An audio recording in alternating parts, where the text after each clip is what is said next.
cracking. Car, game on. How's it going, everybody? My name is Dig McCaffrey, and I am back. I am back, bitches. Woo! I am so happy to be back. I haven't done Dig Talks in a few months, and I'm pretty sad that I haven't, but I've just been so busy with a lot of other things, and I just haven't had anything that I really wanted to talk about. So now I do, and I am very happy. Today's video is going to be a little bit different than the ones that I usually do. The ones that I usually do usually have kind of a more political, social commentary kind of thing going. This time, there's not really a political motivation for this video, but it is a social issue, I suppose. Today, we're going to be reacting to Nicole Arbour's video on mental health and depression. Now, Nicole Arbour is a comedian. She's a vlogger, YouTuber, Facebook personality. She's very popular. She's very well known for a lot of controversial things that she says and does. One video that stuck out in my mind is a video that she did on mental health. And this really rings kind of close to home because recently I was hit with a very, very severe bout of depression. I ended up having to be hospitalized for a couple of days. It's kind of changed my views on depression and anxiety and everything like that. I remember watching this video a while back. I do remember that at the time I did agree with her point of view, but now I don't. So, without further ado, ladies and gentlemen, this is Nicole Arbour, Why Depression is All in Your Head. Let's get into it. Only one person can get you out of depression, and that is you. It's all in your head. It's all in our head. Oh no, I'm holding you accountable for your own feelings and for your own life. Okay, right there.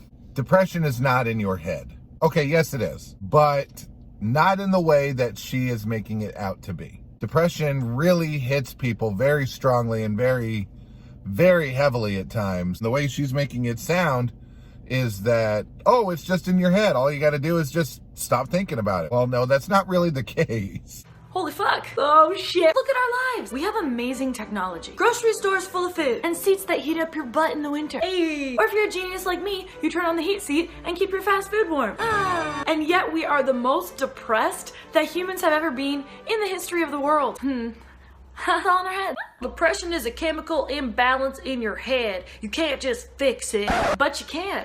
First, our brains are made of chemicals that are always changing balances. Sometimes when you have more of one chemical than another, then you can have depression symptoms. However, our brains are always changing, and we can change our brain. Yeah. Do something fun, get a nice hit of dopamine. See, it's not that easy. If it was that easy, then nobody would have to be on medications. Nobody would be suicidal. Nobody would have manic depression. No one would have mental illness to begin with. Bullshit. It is a chemical imbalance. And it's hard to control that when you really can't control it just on your own. And we have made amazing strides in prescription drugs and medicines to be able to help people who have severe mental illness. And there are numerous antidepressants out there for schizophrenia, for bipolar, because sometimes it does, some things don't work for people, sometimes they do. It's not just in your head and you can just change it whenever you want. That's a bunch of bullshit. If that was the case, then just go off and tell people, hey, guess what? You can change your mental health. If you're depressed, change it. Stop thinking about it. Don't be depressed anymore. Oh my God, you're absolutely right. Why didn't I think of that? Hey, I'm not depressed anymore. It doesn't work like that. I like to think of myself as a dopamine dealer. Being depressed isn't the same as being sad. It's a real thing. Oh, I know. It feels like a ton of bricks is your blanket. I know every single argument that people are gonna throw at me about how depression is so hard and you can't just beat it and you can't just get over it. Maybe you enjoy being a victim, or maybe you want to get better. I don't know. Doctors are taught to prescribe antidepressants the same way they're told to prescribe Ritalin to kids with ADD. We all know what I think about that. Antidepressants are not lifelong tools. They will never make you happy. When I was on antidepressants, I just felt like a robot who was now functioning versus a robot that was frozen. Antidepressants, please. You're still a tin man, just moving now. Okay, again, that's incredibly wrong. Antidepressants have helped millions of people. She said that when she was on antidepressants, it just made her feel like a a walking robot now. Okay, well, maybe that's just her. It's not the case for everybody else. For everybody else, these medicines really help. They give you the strength to be able to get out of bed again instead of sleeping all day. They give you the ability to continue with your hobbies, like me. I mean, I loved making Dig Talks, but when I was going through a very strong bout of depression, I didn't feel like doing it anymore, even though I loved it and enjoyed it. But now I am on the right medications, and I have started to love the things that I used to love again. And it's all because of medications, the right medications that worked for me. And they have helped millions of other people around the world. Being high isn't feeling better. And I think there's something really scary about taking away people's ability to feel, which is what antidepressants do. And scientists— Wrong. I know lots of other people that feel.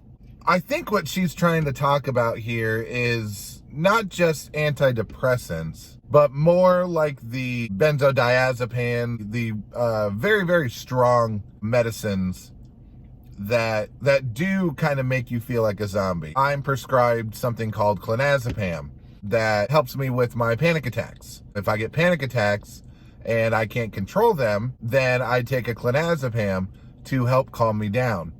And yes, it does turn me kind of into a zombie for a few hours, but it calms my brain down. Instead of my mind just constantly racing at 1,000 miles a second to where I can't control it, it actually slows my mind down to where I can control my thoughts and actually focus on it. I think what she's talking about as far as antidepressants go are those kinds of medicines. So on that, I'm going to kind of give her the benefit of the doubt and think that that's what she's talking about. But again, for some people, they're really needed. Sometimes people have a much stronger form of depression than others, or people have a lot stronger form of anxiety than other people, that sometimes they need those things to mellow them out, to at least get them at base level. So that's what I think she's talking about. But like I said, we're going to give her the benefit of the doubt on this one. concluded after decades of studies that they have no idea why antidepressants work on some people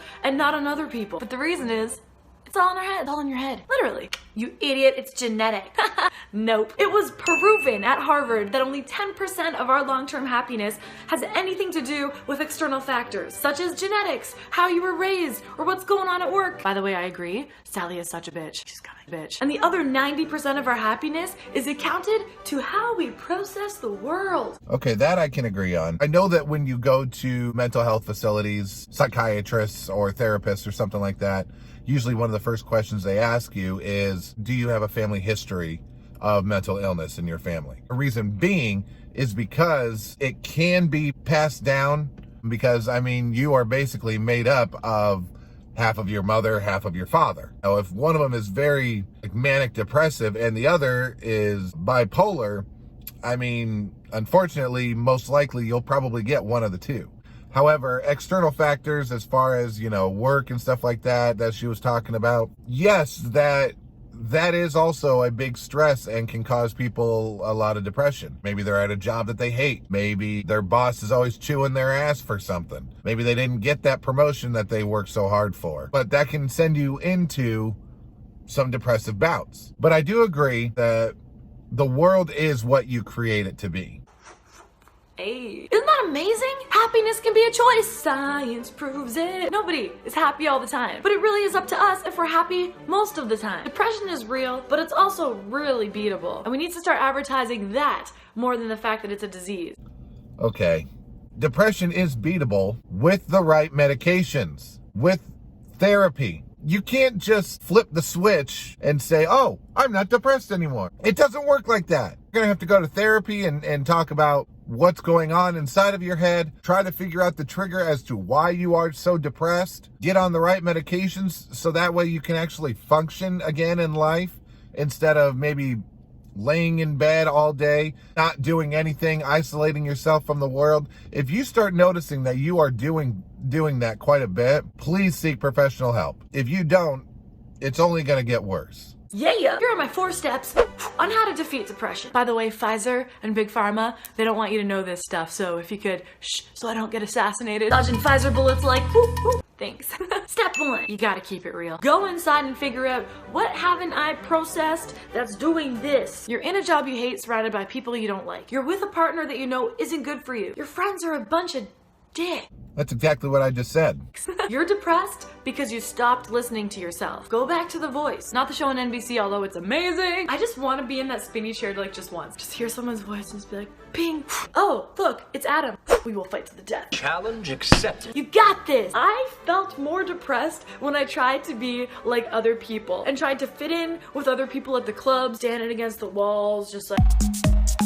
Why is it popular to act like you're not having fun? That is ridiculous. Keep it real. Step 2, positive habits. Science confirms that these following things will help you defeat, treat, and get out of depression. Exercise. Go to the gym. With the proper medication. This is what she is failing to address. You need the proper medications and you need therapy. Then that stuff will start helping you. Going on walks, going to the gym, whatever. Yes, that stuff has been proven to work and to help your mental state. However, people who do this also seek medical treatment, seek professional help, are on antidepressants. These things are key to helping you.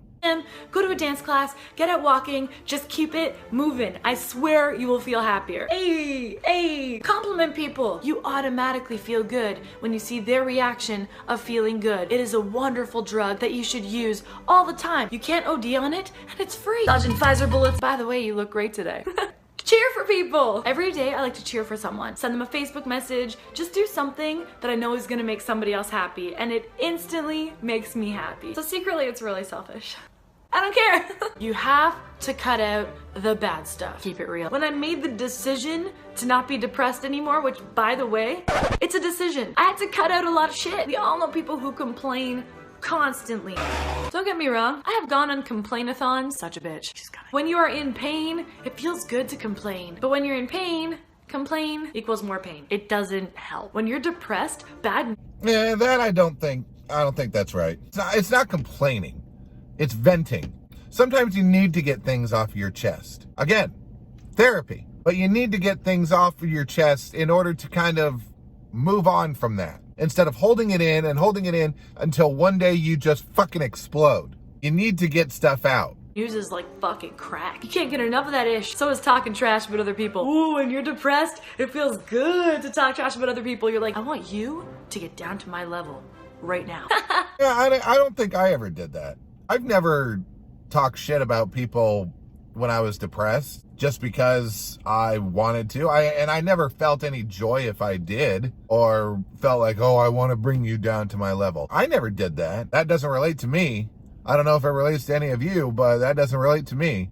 No, it is impossible to watch the news and horror movies and CSI and people being raped and tortured and in pain and be happy yourself. Stop eating garbage. Okay, that one I can't agree with. I was actually having a conversation with a couple of people here recently about the fact that there's really no wholesome TV shows anymore. Back when I was growing up in the 90s, we had TGI Friday. It had shows like Family Matters, Step by Step, Boy Meets World, very family-friendly shows that every Friday night from 7 to 9, I think, you could sit down with your family and watch these wholesome shows. You can't do that anymore. We don't have these shows anymore. We have them maybe on like Disney Channel, we maybe have them on Nickelodeon, but what happened to the TGIF thing? And it was a great way for families to spend time together. We would watch all these shows together as a family. That was my favorite thing. I look forward to that every week. We don't really have much wholesome TV shows anymore. So in that sense, yes, she's right. Basically, all the shows that are on TV now are Dateline about some woman who was raped and kidnapped and killed. You're watching CSI about rapes and murder. These aren't family-friendly shows for kids to watch. I know that when I watch Family Matters, it takes me back to that time. That's my rush of dopamine.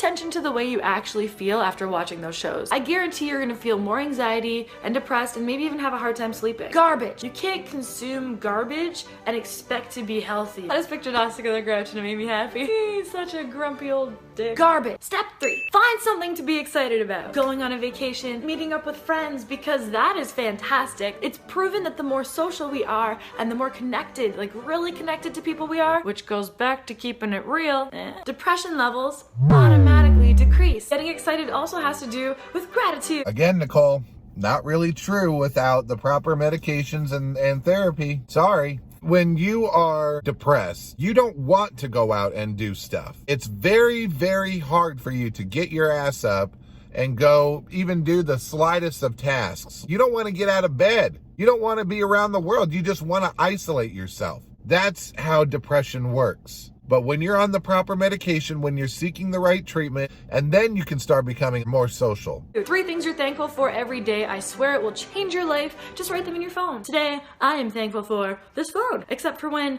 Apple puts out a new phone and this phone will suddenly not work. Odd timing, Apple. Oh, you admitted to it now. We're not upset about that anymore. I'm also thankful for my sparkly nails and the Asian ladies who do them. And I know secretly make fun of me. I'm not sure I'm good at this, but I'm trying. And step 4, make the decision that you are no longer depressed. The doctor can't fix you. You have to fix you. You are 90% of that treatment.